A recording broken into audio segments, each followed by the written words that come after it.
Muito bem-vindo, muito bem-vinda a mais um episódio do webcast semanal da Mercado e Consumo, Bora Varejar. Eu sou a Ana Freitas, editora-chefe da plataforma, e a gente traz aqui semanalmente executivos dos mais diversos setores, aí, segmentos do varejo. Falamos não só de varejo também, mas de food service, de franquias, de shopping centers, enfim, de tudo que está relacionado aí ao universo de consumo aqui no Brasil e mundo afora. Aqui ao meu lado, para co-apresentar esse episódio comigo, está Gustavo Groma, nosso editor. Tudo bem, Gustavo? Tudo bem, Ana. Obrigado, mais uma vez um prazer. E como eu gosto de falar, o Bora Varejar gosta de contar histórias do mercado. É isso aí. Hoje a gente vai falar de um mercado bastante interessante de se explorar aqui, e a gente vai saber daqui a pouquinho o porquê, porque ele é um mercado imenso, ele tem ganhado um protagonismo muito grande no varejo, tem crescido muito aqui no Brasil, especialmente porque vem oferecendo cada vez mais produtos e cada vez mais serviços também. Estou falando do setor farmacêutico. E para falar desse assunto, a gente tem aqui dois convidados. Um deles é a Flávia Drummond, diretora de Marketing, Growth e CX da PagMenos. Tudo bem, Flávia? Bem-vinda. Tudo bem, muito obrigada. Bem feliz de estar aqui com vocês no Bora Varejar. Bora lá. Bora lá. Super prazer ter você aqui. E também como convidado nosso, o Roberto Weinstock, sócio-diretor da Gouveia Consulting. Tudo bem, Roberto? Bem-vindo de novo. Tudo bem, mais uma vez juntos. Obrigado pelo convite. Já estávamos falando aqui um pouquinho antes, eu e Flávia. Vai ser muito legal. Muito legal mesmo. Vou citar alguns dados aqui sobre esse setor que eu acho que, enfim, como eu disse, está protagonizando aí, né? É um dos protagonistas do varejo do Brasil hoje. O Brasil é o principal mercado farmacêutico da América Latina. Das 300 maiores empresas do varejo nacional, 21 são farmácias e drogarias. Esse é um dado da Sociedade Brasileira de Varejo e Consumo. Esse setor veio se desenvolvendo rapidamente na esteira da omnicanalidade, né, que a gente tanto fala aqui, sobre o que a gente tanto fala aqui quando a gente fala de varejo como um todo. Investimento em canais alternativos, além de ter saído à frente em outras tendências. Aí quando a gente fala, por exemplo, de criação de marcas próprias e tem ampliado, como eu comentei no começo também, a oferta de serviços, principalmente nas suas lojas. A gente vai falar sobre tudo isso e mais um pouco aqui com a Flávia e com o Roberto. Flávia, antes da gente falar sobre o setor em si, eu queria que você falasse um pouquinho da tua carreira, porque você tem aí uma passagem, você chegou na PagMenos no meio de 2023, mas tem uma trajetória em marketing, CRM, em grandes empresas também, né? Grandes companhias, só para citar aqui algumas: Multilaser, ReHap, Vigor, Habib's. Resume um pouquinho para a gente aí a sua trajetória e o que te levou para o setor farmacêutico no fim. Boa. Eu tenho uma trajetória bem bacana no varejo. Eu falo que eu fui fisgada e amo varejar. Eu comecei no setor de supermercados, no SESC Supermercados, que era, na época, já gerido por um grupo português, Jerônimo Martins. Aí fui Magalu. Aí fui para uma fintech, que foi a Patagon, que foi o primeiro banco de internet, Lemon. Depois fui para Hopi Hari, trabalhei em Parque, Habib's. Fui veículo um pouquinho, Terra, ReHap, Vigor. Multi, não, por favor, não é para fazer as contas de quantos anos eu tenho. Mas são muitos. E sempre dentro de marketing, consumidor, experiência, digital, omnichannel, physical. Então, acho que é uma jornada bem bacana aí no mundo do varejo e de bens de consumo, especialmente. Sim, que culminou no Pharma como? Eu acho que sempre foi um desejo, no fundo. Tenho pai médico, então um pouco do coração. E trabalhando na ReHap, que foi uma passagem comum com o Roberto, a gente vê a pirâmide invertendo. E você fala assim, é lá que eu tenho que pisar, né? Porque cada vez mais as pessoas vão viver mais e precisar mais da tecnologia, da saúde, dos medicamentos, de toda a estrutura para viver muito mais anos do que vivia. Então, acho que isso e um olhar de pensar quais são os mercados que crescem e que sobreviverão. A gente sabe que saúde é um deles, então é para lá que eu vou. Ou seja, exatamente, você foi fazendo sua carreira e culminando ela, quer dizer, chegando num setor que está no momento bom para chegar nesse setor, né? Porque ele está realmente em amplo desenvolvimento e aperfeiçoamento, né? Especialmente aqui no Brasil. Falando aí de Pague Menos e Extra Farma, queria até que você explicasse um pouco pra gente a questão das duas marcas, mas elas estão presentes no país inteiro, são líderes nas regiões Norte e Nordeste, né? Hoje, números aqui da própria empresa, mais ou menos 1.600 lojas, cerca de 1.600 lojas em 389 municípios, então a gente está falando do Brasil todo quase aí, né? Cerca de 25 mil colaboradores e que hoje se posicionam como hubs de saúde. Isso que eu acho muito bacana, porque é isso, né? Não é só vender produto, né? Primeiro explica pra gente então a questão das duas marcas e aí o que é esse posicionamento quando você fala somos um hub de saúde? Boa. A Pague Menos tem muitos anos no mercado, começou sua trajetória no Ceará, então é uma empresa cearense, somos líderes absolutos no Norte e no Nordeste, né? Temos aí quase o dobro de market share do segundo colocado nessas regiões, mas com presença nacional. Em todos os estados e Distrito Federal, a gente tem a bandeira da marca Pague Menos e cada vez mais crescendo na questão Omni. E recentemente, há exato 1 ano e 3 meses, adquirimos a Extra Farma. A Extra Farma é uma rede que nasceu no Pará, em Belém, mas com presença também forte, incluindo São Paulo e outros estados. Então, a Pague Menos fez a aquisição da Extra Farma e essa marca, a Extra Farma, tem uma força especial no Maranhão e no Pará. E também no Ceará, que é junto com o Pague Menos, aí tem super relevante. Então, essa é um pouco da jornada. O Hub, até antes da pandemia, a Pague Menos entendeu que cada vez mais o seu vínculo é com o consumidor, né? E o Hub é muito mais para gerar valor, criar relacionamento com o consumidor, e também tem um papel quase que social, né? A farmácia está muito mais distribuída do que os centros médicos e é possível fazer uma triagem, fazer uma interteleconsulta ali com o facilitador, com o farmacêutico sendo o facilitador. E a gente acredita muito nisso, tanto que os nossos clientes de alto valor, o cliente ouro da Pague Menos, ele tem uma adesão ao Hub muito maior e um NPS maior. Então, nos mostra que a gente está no caminho de oferecer para o consumidor um serviço que vai criar um vínculo, um relacionamento com a marca. Muito legal. E legal você ter falado que vocês pensaram nisso antes da pandemia, né? Que a empresa pensou nisso antes da pandemia, porque foi na pandemia que com a oferta de vacina e tal, né? Isso ficou mais forte, talvez, no setor aqui no Brasil, pelo menos, né?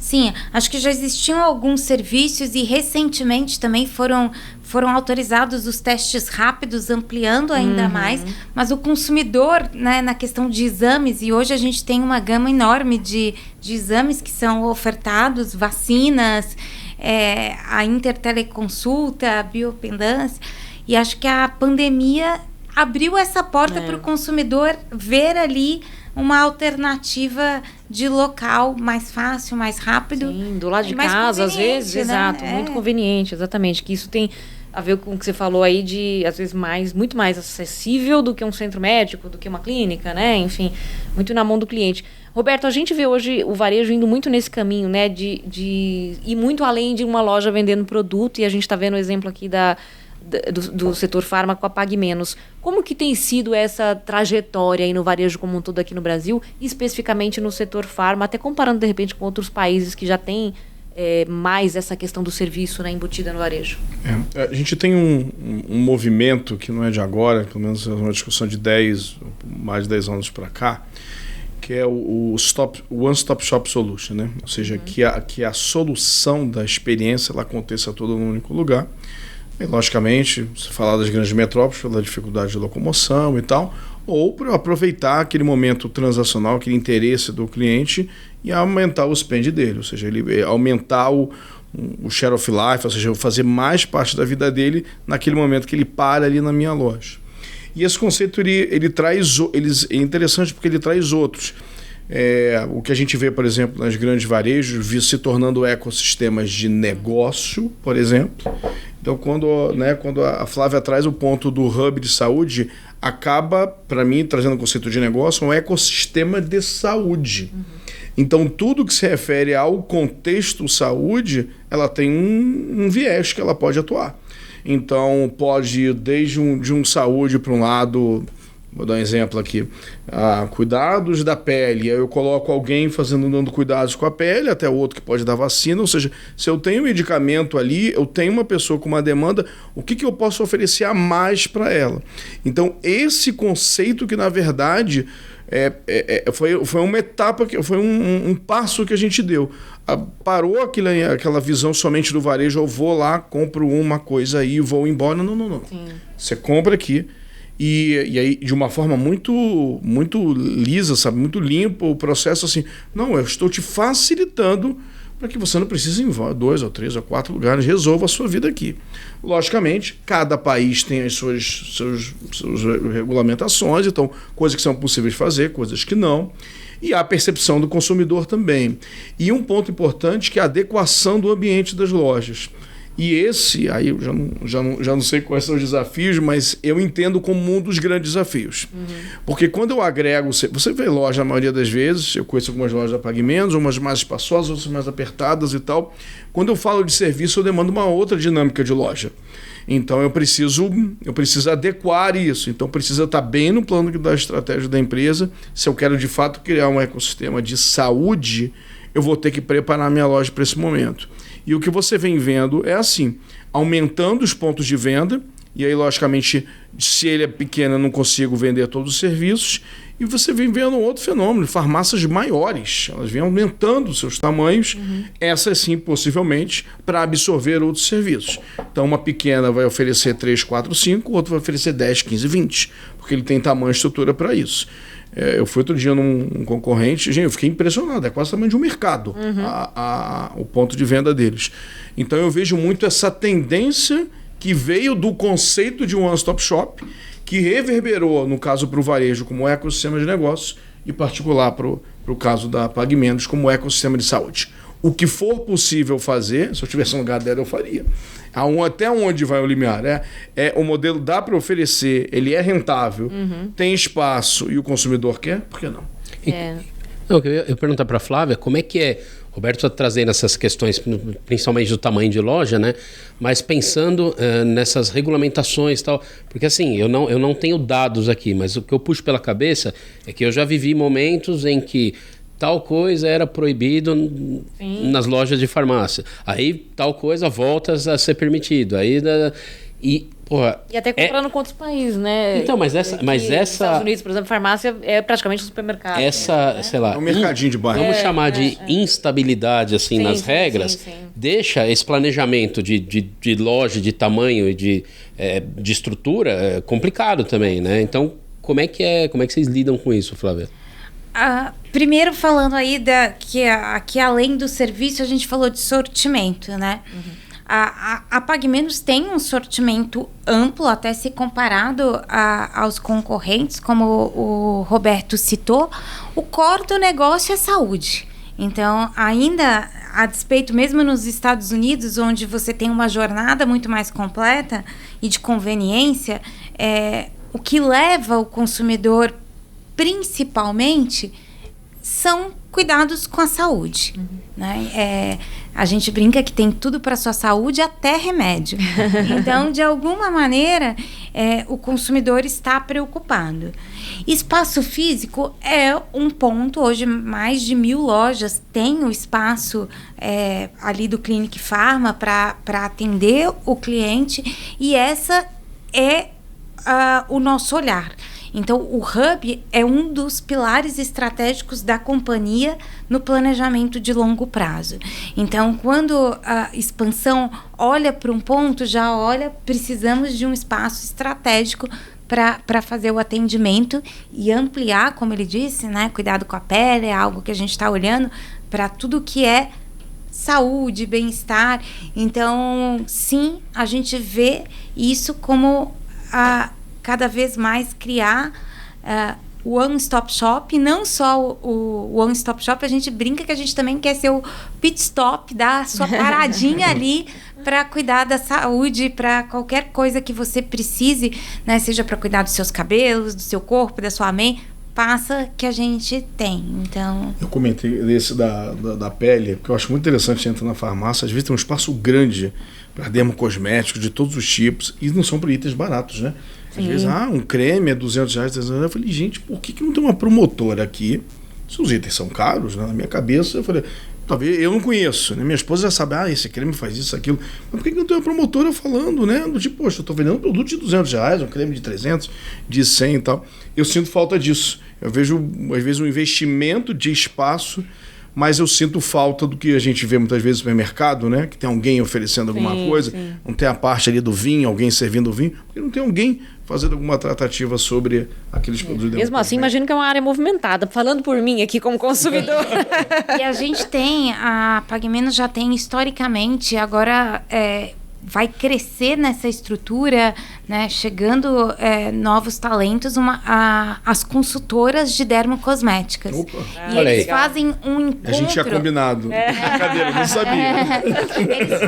A gente faz um encontro que reúne dermos consultoras de todo o Brasil e leva conhecimento à indústria, tá presente para capacitar, né, para elas entenderem os últimos lançamentos, quais são os benefícios.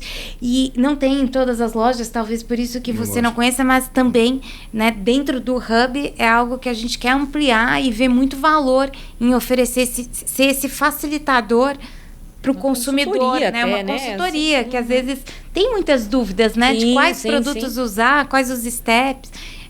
Então, temos. Muito legal.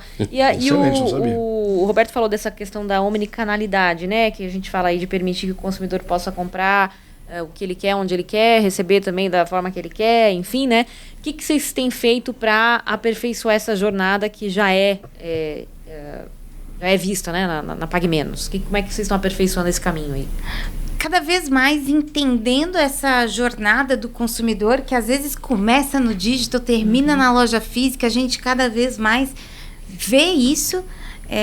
A gente também, a experiência, hoje o aplicativo ele tem os descontos personalizados, que são os descontos feitos de acordo com o que ele consome, disponível no app para ele acessar aquilo que antes era, né, acho que historicamente todo mundo tem na cabeça imprimir a folhinha. E a gente ainda tem, muitas consumidoras gostam, preferem, né, e a gente fala que está ali disponível, mas também no aplicativo da Pague Menos você consegue, né, fazer no seu login, ver as suas ofertas, né, o canal digital vem ganhando relevância.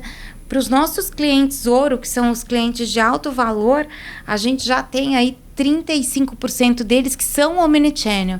E a gente vê que é mais fácil, não sei se fácil é a palavra, mas que são clientes mais fiéis, que têm uma frequência muito maior, têm um gasto muito maior, têm uma adesão aos serviços muito maior. Então, a gente acredita muito nessa questão de estar disponível onde o consumidor quer, se ele quer retirar na loja, se ele quer receber em casa, no trabalho. Até um filme novo que a gente soltou juntinhos com você, em qualquer lugar, a gente fala um pouco disso, de aonde o cliente quiser, a gente está disponível e para receber. Muito legal. Eu tenho o hábito, inclusive, de fazer compra em farmácia de medicamento. Como às vezes tem numa, não tem na outra e tal. Então eu compro pela internet e aí retiro na loja, exato. Porque às vezes é uma loja que é do lado da minha casa, mas eu garanti, né? Porque às vezes o medicamento está em falta e tudo mais. E era algo que era inimaginável. Acho que até bem pouquíssimo tempo, né? Pelo menos no setor de farmácia, assim. Quer complementar, Roberto? Não. Omnicanalidade? Eu quero só, desculpa, falar mais um ponto da omnicanalidade, que você falou um pouco do crescimento, do comprar online e retirar na loja. Sim. Outro fator que cresce muito é a prateleira infinita. Disso que você falou, eu vou na loja comprar e não tem um produto da minha cesta. Então, eu posso tanto já efetuar a compra ali e receber na minha casa, ou retirar em outra loja. Então, isso também vem crescendo muito. Acho que não é algo novo, mas que cada vez mais a gente vê a adesão dos consumidores, né? E, sem dúvida, a pandemia contribuiu muito para esse comportamento homem, né? Eu ia falar como é impressionante como tudo é hábito, né? A Flávia acabou de falar da pandemia. Antes da pandemia, eu não tinha o hábito de fazer compras online, não tinha. Era muito difícil eu fazer compra online, porque eu sempre falei assim, eu gosto de ir e sair da loja com o produto e tal. Veio a pandemia, a cabeça mudou, hoje eu compro online direto. Mas no caso de farmácia, estou vendo depoimento aqui da Iana, e faz todo sentido, você vai, justamente pelo que você falou de, às vezes não tem esse, às vezes você tem lá 4 produtos, aí você vai numa farmácia, tem um, aí você fala, mas se eu comprar aqui eu vou ter que comprar em outro, então compro um aqui, não compro, enfim. A loucura da minha cabeça é que eu, quando saio de casa para ir, eu já penso em 3 farmácias no meu caminho, pensando justamente nisso. E o que eu poderia fazer? O que você faz, né? Exato. Então, esse hábito eu criei com a pós-pandemia, talvez agora incentivado pelo depoimento da Iana, eu comece a criar esse hábito economiza, também. Tem a questão da economia de tempo, que acho que hoje é uma coisa que o consumidor, né, não abre mão, não tem, então quando o que tem que economizar, que é isso, você consegue, enfim, no momento que você pode, no meio do seu, de repente, da sua jornada de trabalho, entrar na internet, fazer sua reserva ali, eles vão se organizar ali, né, internamente, de fazer o transporte de uma loja para outra, eventualmente, para tudo ficar numa loja só, e você, no fim do dia, vai lá e pega, né? Enfim, eu queria uma definição tua, a gente falou a Flávia falou de prateleira infinita, você falou do one-stop shop. O que é omnicanalidade, assim, para você, na essência, na prática, já que a gente falando de tantos conceitos aí que... Sim. Né, estão embutidos nesse conceito maior. A omnicanalidade é um conceito que já enfim, posso falar que está desgastado, mas ele é assim, gente. Tudo se refere à conversão da experiência de compra, no caso que vem acontecendo para o digital, ele passa por 3 etapas. Não sei se vocês lembram da época quando as pessoas falavam de comprar na internet por comodidade, por conforto. Você via comunicações assim, né? Compre no conforto, receba no conforto da sua casa. Fazia parte do espeto. Do valor, né? No mercado de e-commerce. Então, ou seja, fazia parte da proposta de valor do e-commerce. Você recebe no conforto da sua casa. Então, essa etapa passou. Até porque, pelo conforto, eu vou pegar uma parcela muito pequena da população. Depois eu vou para a etapa da necessidade. Ou seja, eu compro não por conforto, porque eu preciso. No caso, por exemplo, lá na época do Walmart, quando eu era diretor da operação, tinha a equipe a empresa o grocery, né? No caso, tanto em Porto Alegre quanto em Curitiba. E várias vezes eu fui junto com o caminhão e aí me surpreendia quando chegava lá na hora de entregar e via que você pensava, não, deve ser uma geração Y, Z, Alfa, tal. Comprando, não. Era uma senhora que não conseguia ir mais no supermercado. Não consegue. Já está com 70 e poucos anos, aí ela não sabe fazer compra da internet, filho, faz. Necessidade pura. E tem a terceira perna, que a pandemia voltou a acelerar, que é o hábito. Então, ou seja, por conforto, por necessidade, por hábito. E o hábito, ele já acontecia em várias categorias, mas a pandemia trouxe o hábito para os itens de dia a dia. Eu estou falando de supermercado e farmácia. Literalmente virou o hábito. Então as pessoas realmente colocaram no seu DNA, exemplo como você deu, é o que está se espalhando pelo Brasil inteiro.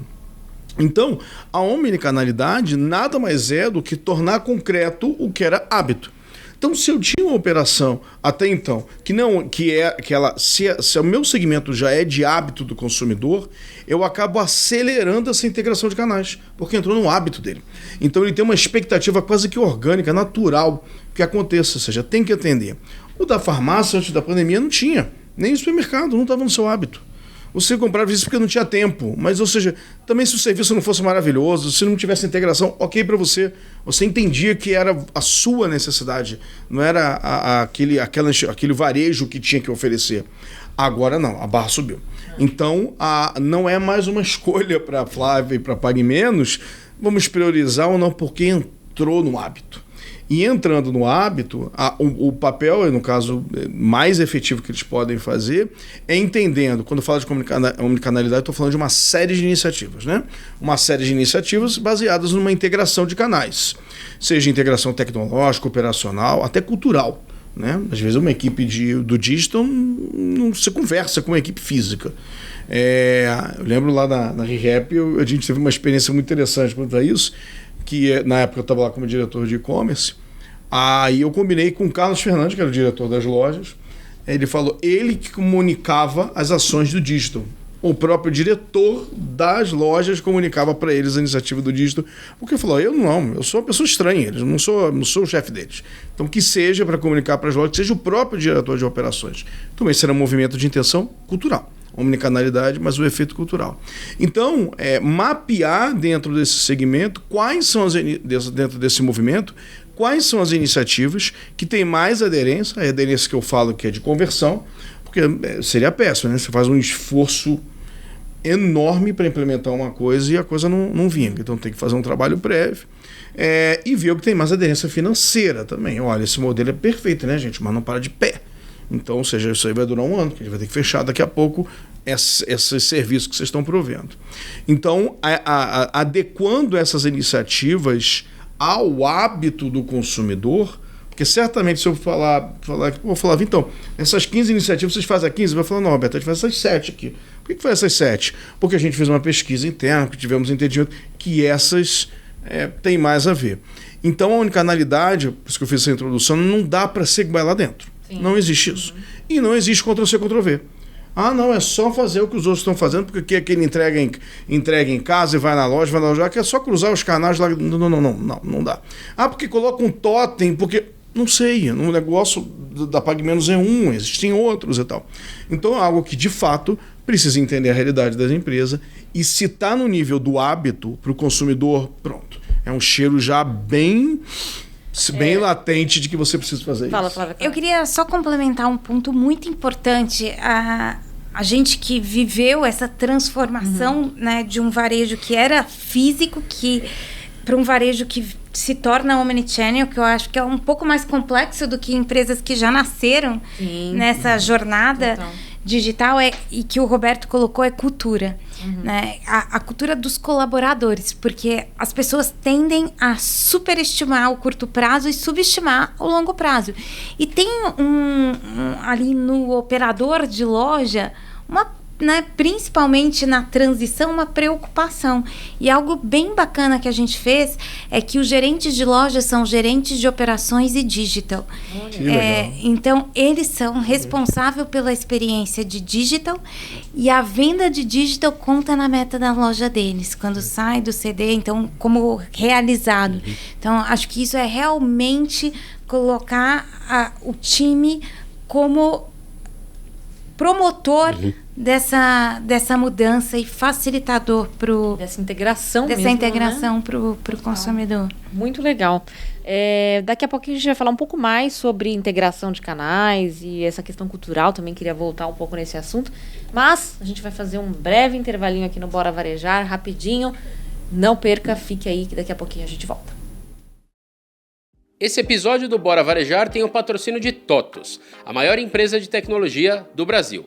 A emissão de pedidos e controle de caixa pode ser um problema, mas com o TOTUS Food Service, sua operação é ágil e organizada. É o melhor software para restaurantes e bares que desejam modernizar e otimizar o atendimento ao cliente.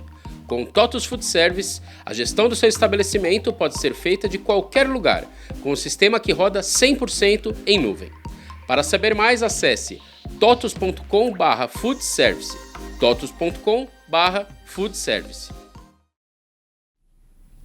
Olá, de volta aqui com o Bora Varejar desta semana, falando de omnicanalidade especificamente, não só de omnicanalidade, mas também de omnicanalidade no setor setor farmacêutico, que como a gente tem acompanhado aqui, já nessa introdução da conversa que a gente teve no primeiro momento aqui, tem aí se transformado bastante no Brasil nos últimos anos. A gente falou um pouquinho aqui, Roberto, e aí eu queria voltar para os Estados Unidos. Quando a gente vai nos Estados Unidos lá, as farmácias são praticamente lojas de conveniência, né? Que vocês comentaram, mini mercados, enfim, tem ofertas de produtos que vão muito além do que a gente está falando aqui, que é medicamento ou cuidado com saúde, cuidado com higiene pessoal, enfim, né? Aqui as farmácias não são ainda exatamente como a de lá, até por questões regulatórias, que até o Gustavo comentou isso também, mas tem ampliado o portfólio, tem crescido muito também em marcas próprias, e aí eu não sei nem quem começou mais isso, se é supermercado ou se foi farmácia, mas para mim, farmácia, me vem mais à mente a questão da marca própria quando a gente fala em farmácia. Até onde você acha que as farmácias têm espaço para ir e se firmar nessas opções e pensando no que tem lá fora, quer dizer, até onde dá para ir pensando também em regulamentação, né? Tem alguns fatores culturais, né? Então, se você pegar o mercado americano, eles não têm supermercados tão próximos do consumidor quanto no Brasil, né? Então, a gente tem uma proximidade, um mercadinho de bairro existe, sei lá, na minha cabeça desde sempre. Então, não é muito comum. Você vai em alguma cidade dos Estados Unidos, os hipermercados estão fora da cidade, na fronteira e tal. Então, a farmácia ela pegou uma lacuna que não existia, ou seja, a pessoa queria. Você vai, outro dia, a gente estava em Nova York, né, em janeiro, impressionante, para achar um mercadinho tem que andar muito. Eu falei, gente, no Brasil eu saio de casa, eu tenho um mercado do lado, né? Então as farmácias pegaram essa lacuna. Um outro movimento muito forte também tem os postos de conveniência, que também começaram a vender. Então, postos no Brasil, mais um concorrente. Então, não é que não haja essa oportunidade para a farmácia. Se você me perguntasse, é que eu acho que no contexto brasileiro isso está mais bem assistido do que lá fora. Ou seja, essa janela de oportunidade não é tão grande assim. Aí talvez se você fale, mas talvez em regiões mais distantes, em cidades menores, talvez sejam de oportunidades mais interessantes, talvez. Mas nas grandes metrópoles, ela oferecer produtos relacionados a mercadinho, ela trazer uma concorrência que não seria para ela. Eu acho que tem mais oportunidade, me refiro a margens, aumento de ticket, em serviço e em sortimento. Na minha opinião, hoje no Brasil. Eu acho que isso, de alguma forma, tem inibido o avanço das farmácias nessa linha, de dar mais espaços. Não é como nos Estados Unidos, é um grande filão. É uma oportunidade. Ok. Mas eu entendo que os executivos de farma fazem uma comparação, né? E quanto ao regulatório, vem sendo aberto cada vez mais exceções, né? Apesar de não ser um processo, você pode falar com mais propriedade, tá? Mas a percepção minha é que os órgãos de saúde brasileiros são mais conservadores do que os Estados Unidos, do que outros países e tal. Então, inibem um pouco, mas também eu não vejo como tão interessante. A questão de marca própria, sim. Sempre tanto os farmácias quanto o mercado sempre procuraram explorar isso, no sentido de ter mais margem nos produtos. Acho que isso poderia até ser mais bem feito ou mais bem comunicado. Eu acho que muitas das vezes no Brasil falta comunicação das iniciativas que são colocadas, né? E isso acaba, essa comunicação muito rasa, muito fraca, e aí você acaba tendo um esforço enorme dentro de uma empresa para prover alguma coisa e o consumidor não sabe. Se você pegar, tenho certeza, pega o consumidor que vai no ponto de venda X, você falar de vários serviços ou de algumas perguntas sobre o negócio, não sabe. Eu acho que o varejo tem que ser mais didático, ele tem que ser mais claro, repetitivo. A gente falou, por exemplo, de entregas hoje. Outro dia, saindo um pouco do segmento de farma, eu sempre ia no pet lá para comprar comida para minha cachorra. Até que um dado dia eu não pude ir. A minha esposa falou, vou comprar no online aqui. Eu falei, sério? Vou comprar no online. Eu falei, isso aí vai demorar uns 3 dias para chegar. O que aconteceu? Chegou 2 horas depois. Não compro mais. Não vou mais na loja comprar nada. Chegou. Então, ou seja, eu tinha um desconhecimento quanto ao prazo do coisa. Literal.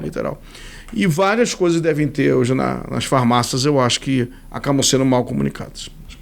Como vocês fazem, Flávia, para comunicar essas opções e se firmar como opção a essas conveniências ou a esses mercados? Você até citou o termo, a expressão pit stop, né? Que vocês querem ser um pit stop. Em alguns casos já são mesmo, né? Sim. Eu penso muito sempre na jornada do consumidor. O que faz sentido para o consumidor naquela jornada? E aí a gente vai ampliar o que é relevante para ele, para não perder também o nexo. Então, temos categorias como de beleza, né, de higiene e beleza, de dermocosméticos, que crescem bastante, e Pague Menos vê isso, a consumidora, quando a gente conversa com os consumidores e consumidoras, elas veem muito valor nessa jornada. Então, a gente sempre, o que tem consistência, eu brinco, vou usar uma experiência antiga, que é da ReHap, que a gente, duas experiências diferentes. Uma foi de ovos de Páscoa, a gente fez uma parceria com um grande distribuidor brasileiro, e os que eram o best-seller deles não vendeu tão bem, e o infantil a gente fez o sold out em uma semana. Ou seja, é o seu target, né? E a gente tentou vender produtos para pet, e não foi tão bem como outras categorias que têm a ver com a jornada e com o momento de consumo. Então, acho que isso é muito importante. Tem questões regulatórias, né? O Brasil, acho que sobre ser mais exigente é mais complexo, no mínimo, porque tem questões estaduais. Então, são desafios e sortimentos diferentes, porque existem... a regulamentação não é a mesma em algumas situações. Mas hoje, com certeza, é mais flexível do que foi há anos atrás. A gente, né, entrava na farmácia e era aquele cheiro de... Hoje não, hoje você tem ali uma experiência quase de tranquilidade, de bem-estar mesmo, né? De cuidado, e não só de emergência. Exato. Então, nesse sentido, que é muito mais de conveniência. A gente tem players regionais no Brasil, concorrentes, que têm aí um sortimento ainda mais amplo, né? Sendo vendedores de pet, de outras categorias. A gente vai muito no que é a jornada e o consumo do consumidor, e quando fizer sentido, a gente vai... Tá, em questão de marca própria para vocês, porque marca própria até em farmácias, eu acho que mais em farmácia até do que em mercado, não sei o que vocês acham. Às vezes o cliente nem sabe que está comprando marca própria da farmácia, né? Vê ali uma linha, as linhas são amplas e tal, tem um portfólio grande, e você está consumindo, essa marca é boa e tal, não tem aquela ideia de marca própria de pequeno valor. De início também, acho que as marcas próprias eram quase sempre associadas ao nome da marca da empresa. Hoje não, às hoje vezes isso, não, né? exato. Então, às vezes, a pessoa compra, não está associada ao nome, ela está comprando a marca própria e não acho percebe. Que perdeu essa ideia também de que são produtos de entrada, né? Às vezes são produtos que são muito bons, né? Inclusive, né? A marca própria na Pague Menos é muito relevante, a representatividade no nosso faturamento, e são produtos de valor, né? Uma ótima relação de preço e de produto. Como consumidora, endosso que eu acredito que é nesse sentido que a farmácia talvez esteja à frente do mercado, de trazer produtos de qualidade com preços acessíveis. E com a questão de ter mais de uma marca, né? Por exemplo, tem Extra Farma e Pague Menos. Sim, a gente acaba tendo marcas que não são a marca Pague Menos ou Extra Farma, né? A gente tem Dalf, entre, né, Biber, então várias marcas de acordo ali com as categorias, cada uma com o seu propósito, mas cada vez mais relevante, e o consumidor vê valor. Ele sabe, né, talvez não na sua totalidade, mas que está comprando, é exclusivo, eu só acho. Exato. Talvez ele não sabe o termo marca própria, mas ele, essa marca só encontro ali. E é ótima. E muitas vezes, pela amplitude de portfólio, faz ele experimentar. Então, um protetor labial, tem uma experiência com um item ali, né? E vai, depois disso, ampliando a sua experiência com a marca. Flávia, o Roberto citou um pouco da entrega, né? Ele falou da surpresa com a entrega de 2 horas, Roberto, é isso? Foi, não mais que isso. Queria que você falasse um pouco dessa parte, né, de vocês lá da Pague, em relação à logística, né? Porque a gente estava conversando agora no intervalo aqui, o bate-papo, falando sobre a questão dos medicamentos terem, às vezes, um nível de urgência, né? Então, como é que vocês trabalham essa questão da logística, pensando no tempo de entrega? O que a gente faz é que você pediu online e aí vai entregar da loja que é mais próxima para ter essa agilidade. O consumidor escolhe se ele precisa de uma entrega express. Então, é uma opção ali. E aí a gente entrega em até 2 horas pro consumidor nessa questão. E a gente sabe que o desafio é encurtar esse prazo. Cada vez mais o consumidor quer agora. Então, a gente vem ampliando os parceiros logísticos para oferecer cada vez um prazo menor. E também ampliando aí a questão de logística, de ter alternativas de entrega direto do centro de distribuição em alguns momentos pela questão promocional que a gente falou. A compra no dígito, ela também tem muito uma questão de oportunidade, né? De agora em março vai ter Semana do Consumidor, né? Que é uma data que existe no varejo físico, mas que é muito mais forte no digital. E aí o cliente quer receber em casa e nesses momentos ele está mais flexível para ter um prazo de entrega maior. Então, de novo, é ali acompanhando que o consumidor, qual é a dor. Eu brinco, às vezes não é tão... Mas ser apaixonado pela dor do consumidor. E nesse caso eu não estou falando da dor do remédio, mas da dor, né, seja lá o que ele precise. Você literalmente resolve a dor do cliente. Das duas maneiras. Das duas maneiras. Várias dores. Mas essa questão do prazo, só para reforçar, de fato, a nossa barra subiu de uma forma absurda, né? Eu até comentava outro dia, uma pizzaria que eu peço, me peguei minha família tomando a decisão pelo prazo. Vamos naquela que entrega mais rápido. Exato. Porque são muito parecidas, então vamos naquela. Então, hoje em dia realmente, tanto que a escolha muitas vezes dos players, e eu sinceramente acho que os players os varejistas, alguns têm falhado porque têm serviços muito bons, mas não comunicam. Porque aí, muitas vezes, há uma visão nossa, do tipo, todo mundo já sabe, não sabe. Então, e eu até brinco, aí, Flávio, com alguns clientes meus, eu até falo o seguinte, olha, essa questão do prazo, faz o seguinte, coloca no logo, entendeu?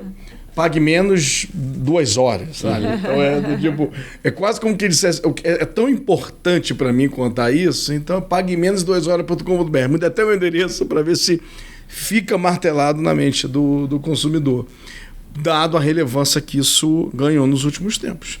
Então, realmente, o prazo mudou bastante a dinâmica. Na hora que você fala que a régua subiu, eu lembro, uma das nossas conversas aqui do Bora, alguém deu esse exemplo, não lembro quem, não vou conseguir fazer justiça quanto a isso, mas que, cara, como antes a gente ligava no radiotáxi, esperava 20 minutos, meia hora e tal, e hoje, quando a gente vai pegar um aplicativo, um Uber, se dá 6 minutos de espera, você já fica incomodado, você já cancela.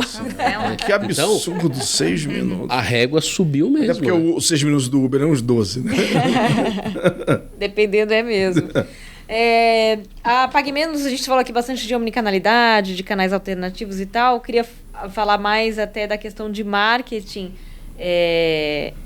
porque vocês tiveram recentemente uma iniciativa aí de lançar uma loja, digamos assim, abrir uma loja num programa de TV muito tradicional da TV brasileira, né? Queria que você explicasse um pouco pra gente essa história e como é que tem sido a experiência. É muito bacana porque a gente tem um consumidor 40 a mais. Um jovem consumidor. Boa, gostei. Né? Muito obrigado. Salvou a gente. Salvei todos nós. 40 a mais. E muitas vezes, né, a gente vê... E aqui como profissional de marketing também reconheço que pensando em sempre ver a persistência, né, ali do negócio, você acaba focando no target super jovem, super novo. E não, né? Eu tenho que ser uma marca antenada, conectada, me atualizando sempre, mas eu tenho que falar com quem me prefere, com quem me escolhe, com quem eu posso contribuir na curadoria de conteúdo, eu posso contar que eu tenho marca própria, eu posso contar que eu tenho hub de saúde, eu posso contar que eu tenho entrega 2 horas, então eu vou aonde esse consumidor está, né? Independente do formato, do programa, e não vou ficar ali no TikTok só porque é o trend. Não que eu não vou estar e não estou falando mal do TikTok, pelo contrário. Mas eu preciso estar também, né? Não é todo consumidor que está, né? E a gente vê isso até como canal de social. Quando eu pego, por exemplo, o meu cliente de 60 a mais, ele está na rede social. Ele só não está nessa rede vizinha, ele está na outra. Né? Então, a gente... Ele ainda está no Facebook ainda. Mas está no Facebook. Minha mãe usa o Facebook ainda. E aí o 30 a mais está no Instagram, e aí o de 20 está no TikTok. Está no TikTok, daí vai. Então, né, e a gente procura estar onde o consumidor vê valor. E para onde vocês foram, então? Nós fomos para a Praça é Nossa, um programa aí de muitos anos, e a farmácia que tem na Praça é Nossa é a Pague Menos, e vejo super valor, porque é uma audiência 50 a mais para ser, e a gente tem muitos consumidores que são 50 a mais. Então a gente fica muito honrado e muito feliz de estar no programa na Praça é Nossa. Muito legal, muito legal que você falou de lembrar que vocês estão para todos os públicos, né? Não deixar de estar no TikTok e tudo mais, mas lembrar que tem outros públicos aí que são target de vocês que precisam ser atendidos. E aí eu queria fazer uma pergunta para o Roberto justamente sobre isso, que tem a ver com o que você falou no começo, inclusive, que é o aumento da expectativa de vida da população aqui no Brasil, né? Diferentemente de outros países, aqui isso tem acontecido de maneira muito rápida, né? Sei lá, em países mais desenvolvidos isso foi um processo, enfim. Então os varejos, as indústrias puderam se adaptar com mais tranquilidade, digamos assim. Aqui não está sendo muito fácil, né, Roberto? Como é que o varejo está lidando com isso de maneira geral, assim? Eu entendo que não vem lidando da forma mais correta, na minha opinião, porque não está se aproveitando, literalmente aproveitando, né? Porque ele é um público que tem uma tendência de fidelidade muito maior, é um público mais sensível enfim, menos sensível a preço, ele muito menos questionável a preço, ele só quer o serviço e tal. E a gente muitas vezes vê varejista excessivamente preocupado com preço e promoção e tal, como alavanca de venda, e muitas das vezes a venda estava num bom atendimento, num serviço agregado que antes ele não tinha. Exemplo que eu dei há pouco, né, de growth, né, de venda de mercado, olha que interessante. Eu já tive conversa com gerentes de loja, por exemplo, ou de operações, que não viam o valor do digital. Você também deve ter passado fenômenos assim, de conversar com pessoas de operações numa visão extremamente míope de que esse não é o meu cliente. Ele não vê que há uma migração. Aquele cliente, ele é seu. Ele mora perto da sua loja física. Ele não vai, no caso, às vezes o idoso, por alguma necessidade, por alguma dificuldade. Então, se eu estou fazendo uma comunicação web, tem que atingi-lo. Se eu estou fazendo um aplicativo, ele tem que ser fácil uso. Se eu quero introduzir uma nova tecnologia, eu tenho que ensiná-lo. Se eu estou querendo prover um novo serviço, eu preciso ter, no caso, consultores, promotores, explicando isso como funciona. Então, ou seja, independente aí do ponto de contato com esse usuário, eu estou tendo um envelhecimento da população que o meu negócio precisa evoluir junto com ele. Aí eu falo desde a comunicação até a operação e tal. E às vezes tem uma visão, na minha opinião, equivocada. Que do tipo, olha, esse é o nosso formato e sempre atendeu. Eu falei, mas deixa eu te avisar um negócio, não atende mais. Não atende mais. Não atende. O supermercado ele não atende no formato que está. Ou a farmácia, algumas atendem melhor, outras pior, não. Uma coisa que você falou muito bom, que é verdade, que é esse movimento positivo, a farmácia se tornou um lugar mais aprazível. Não era um lugar incômodo. Era um lugar incômodo, né? Lembra? Tinha uns penduricalhos, algumas coisas. No final, o espaço do balcão era bem mais para frente, porque tinha muitas estantes lá dentro e tal. Então, era aquele cheiro de medicamento e tal, enfim, alguma coisa. Então, houve um cuidado do espaço ser mais agradável. Só acho que, às vezes, esses espaços apertados não tem a ver com pessoas idosas. E também acho que filas também não. Ou seja, eventualmente, né, quando você fala de pessoas idosas, a gente está falando de uma resolução de um problema que eu tenho que diminuir a locomoção da pessoa dentro da loja. E eu acho extremamente inconveniente. Pensa só, uma pessoa idosa hoje entra numa farmácia. Estou pegando farmácia de exemplo para falar que você está aqui. E aí ela fica ali na fila. Tem 4, 5 pessoas idosas ainda. E aí ela ficou ali mais uma meia hora. E às vezes, algumas têm cadeira para sentar, outras não têm cadeira para sentar. Aí para ela é difícil ficar. E aí depois ela foi para a fila e pegou uma outra fila para pagar. Né? Enfim, não preciso dizer muito, né? Não tá bom isso aqui.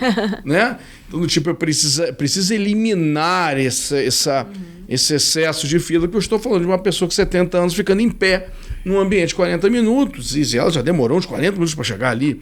Então, ou seja, vira um processo cansativo. Amanhã depois ela desiste. Vou numa outra farmácia, tal. E o contrário é totalmente verdadeiro, porque se ela se sentir bem atendida, e não estou falando ainda nem de produto e nem de preço, nenhum dos dois. Se ela entregar aquele ambiente, pronto. Aí a coisa muda completamente. Você falou de ReHap, uma coisa que a gente testou na ReHap, posso dizer que, né, já passou e tal. A gente tinha colocado na loja de Baby, você lembra da ReHap Baby? Ainda tinha na época. Fez um one-stop shop, que era o Mundo ReHap. Isso, então. A gente começou a testar os totens dentro da loja de Baby, porque o sortimento não era grande, só tinha um espaço dentro da loja da ReHap. Colocamos o totem. Numa das lojas que foi da Aricanduva, não sei, foi alguma das lojas que a gente foi testar. E colocamos aquele totem alto. Nossa cabeça totem alto. Né? Aquele alto que fica, né? Pessoa que nem um de banco, né? Você fica aqui na altura do rosto e tal. Aí as pessoas não usavam. O que a gente começou a perceber?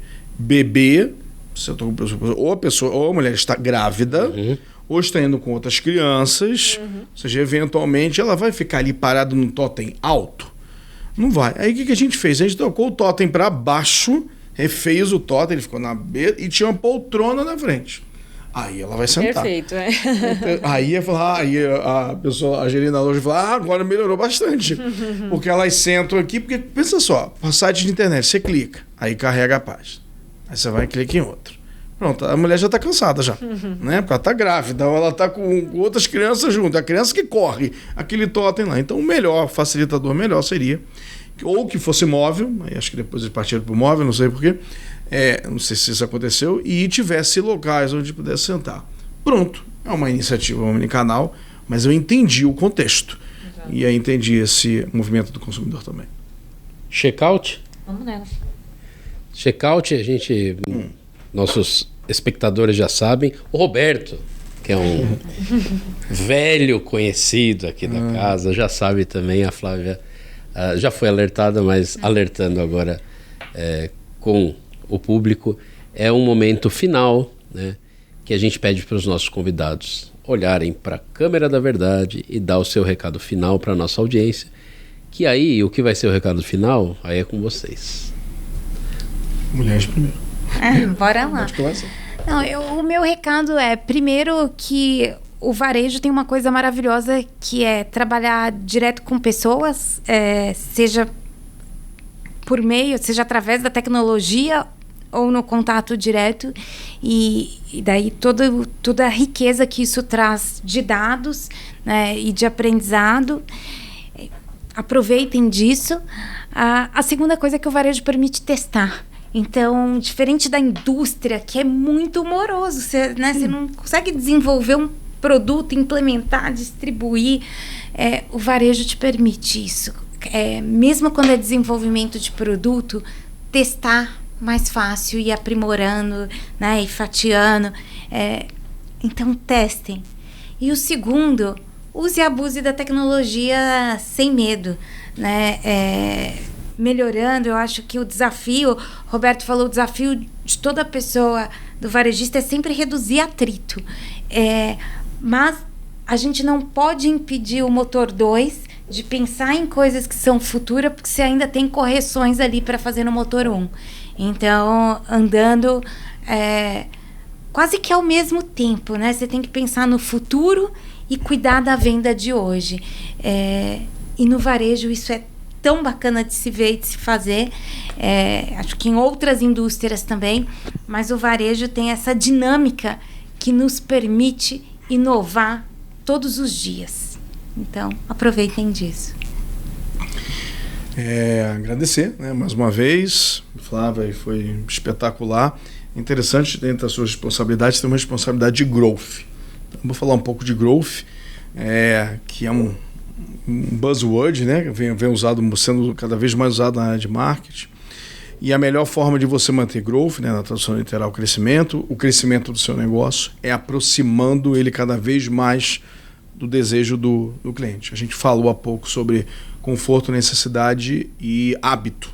Então, você tem que detectar o que é hábito, que já está assim, na veia do seu consumidor e aplicar isso. Se alguma coisa que ele já está ali na expectativa altíssima, significa que você tem que correr e significa que ali tem dinheiro. Ali tem resultado, ali tem negócio. Porque você está atendendo a uma coisa que não é só necessidade, uma coisa que já está no sangue do consumidor. Ou seja, a aderência dele vai acabar sendo imediata ou muito rápida. Cada empresa tem tem o seu público, tem o seu produto, então a gente só pode aqui dar dicas, mas no final você tem que olhar para dentro para ver como você faz para a sua empresa ficar mais próxima da vontade do cliente. Muito bom, super prazer receber vocês aqui. O papo foi ótimo. Como eu falei, acho que esse é um setor que tem muito ainda a crescer e a se desenvolver e provavelmente falaremos mais. Quem sabe vocês não voltam aqui para falar mais pra gente sobre ele, né? Obrigada, Roberto Weinstock, sócio-diretor da Gouveia Consulting. Mais uma vez, prazer te receber. Eu que agradeço. E obrigada, Flávia Drummond, diretora de Marketing, Growth e CX da PagMenos. Super prazer te conhecer também. Muito obrigada pelo convite. Um prazer enorme estar com vocês aqui e com o Roberto. Obrigada, prazer é nosso. Gustavo, mais uma vez aqui, apresentando este episódio comigo. Obrigada pela companhia. Obrigado, Ana. E bora varejar. Bora lá.